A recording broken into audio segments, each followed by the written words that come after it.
Friday. What's up, everybody? Friday morning edition of the Daily Market Commentary. I'm your host, Chuck Fulkerson. Hope everybody had a great day. We're going to do what we do. We take a look at our five major markets. We're going to look at our S&P, Nasdaq, crude oil, and gold, and then our stock of the day.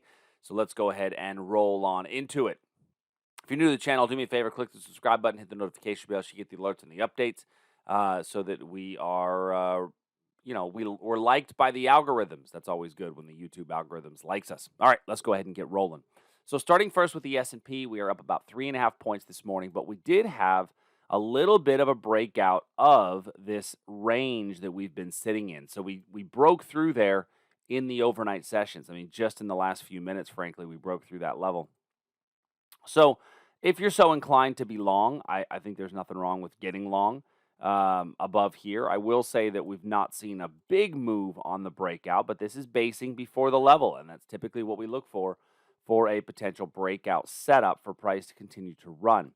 Now, if we do get a pullback, your stop loss would be somewhere below 44.17, so it's a fairly tight little stop loss. There is also an opportunity to re-engage the big picture long right here at about 44.12. And that is on the 15-minute time period. So we have to put that to that purple color. Sliding over, taking a look at the Nasdaq. We see that the Nasdaq has already given us a bit of a breakout, starting to do a little bit more of a rollover. But I think that we might have a decent shot at anticipating a bounce off of this area, right? Old resistance oftentimes acts as new support. So let's keep that one in mind for a potential breakout. Now, this one's been trading down most of the overnight session, but I think you still have room for price to bounce off and continue to head higher. We did bounce off this little 15-minute level. And so as we've continued to put in higher swing lows, prices are retesting some of these areas. They've retested a couple of these levels.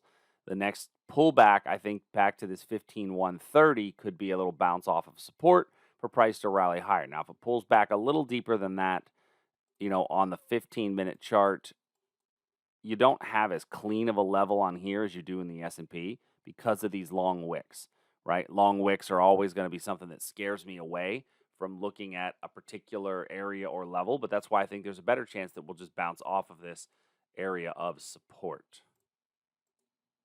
So moving over, let's take a quick look at crude oil.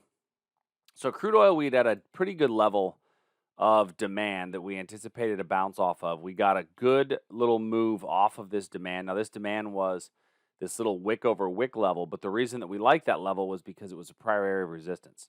Price bounced off of that zone. We've now come up to our areas of supply. Now, the bounce off of those areas of supply, let's take a look at our 15-minute level. We hit this one right here in the overnight, and then we've moved away.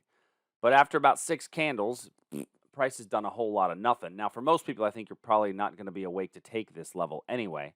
But if you did, it didn't really do anything off the 6-candle rule. And anytime you see that 6-candle rule come into play, it's got to give you suspect to the next area of supply. So our next area of supply is this area right in here, which is a base drop below this pivot. However, here's my issue with this current level, and it still may be effective, but this is my risk tolerance, my risk on this particular level. If you take the entry right here and your stop goes above here, it's got to go above the pivot, you've got a 1-to-1 reward to risk, and that's really where your opposing area of demand is. So I think this trade has got a 1-to-1 built in pretty easily, but I'm not so sure beyond that. And so that always makes me a bit more nervous and a bit more cautious. I will see a better argument to getting long actually right here at 69.50 since we're starting to show a little bit more bullish momentum.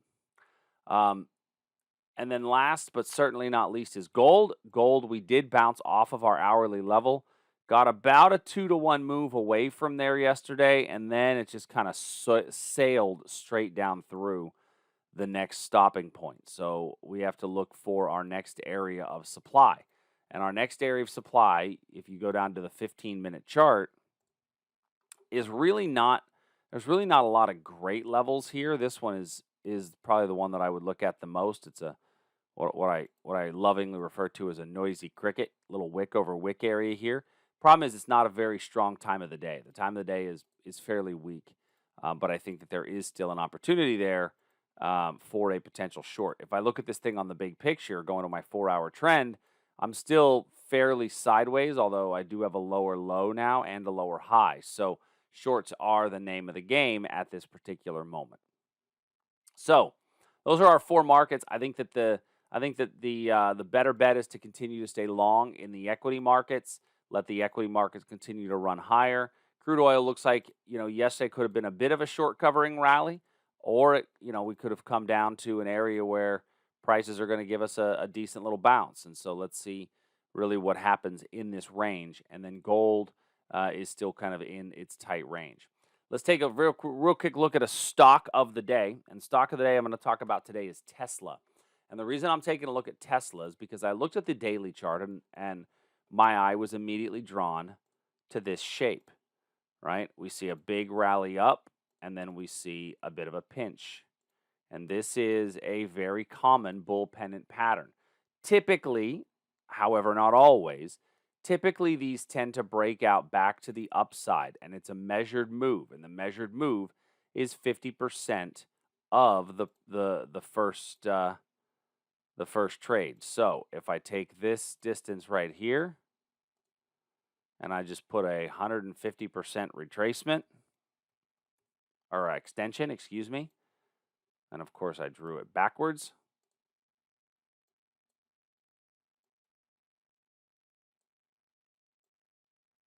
That would put us with a price target of right about 767. And that's right here at this area of resistance.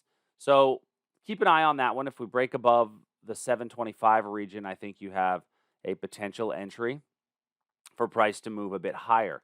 The way that I might consider trading that, utilizing our implied volatility, is that our implied volatility is pretty low. And so I think that it's just a bull call spread or even a straight call inside of Tesla. Now, Tesla might be a little expensive for a straight call for a lot of people. But if I just go into Tesla, and this is a fairly short time frame trade. Let's go out. We'll do 70 days. I think 70 is probably going to be better. If you do the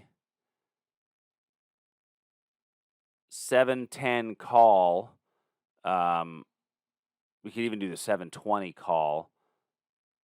You've got a $58 price, but if you do a vertical spread, if you do the 720, you could do the 710 by 720.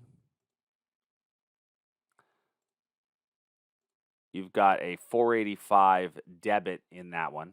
The downside on that is we've got to have a delta of at least 0.25. So really, to make this make sense, you're probably going to want to have a much wider spread. And so I want to have a delta here of about, this is a 0.56. Let's do the 710 with a 0.56 delta by 800. That's actually going to be the better one.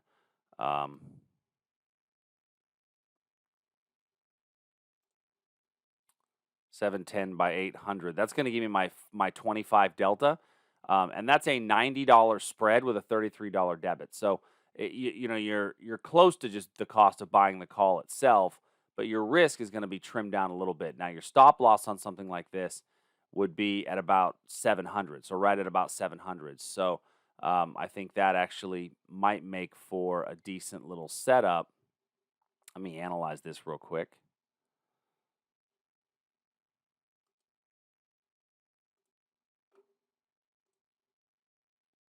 A couple of other positions on here I've got to move through. So that 710 by 800 call, if you put your stop at 700,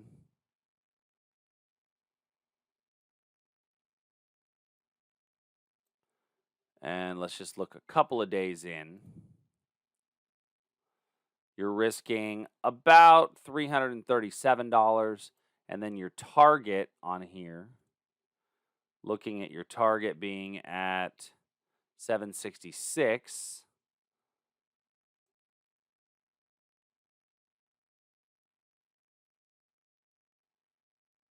You've got a reward of about 11, looks like 1142.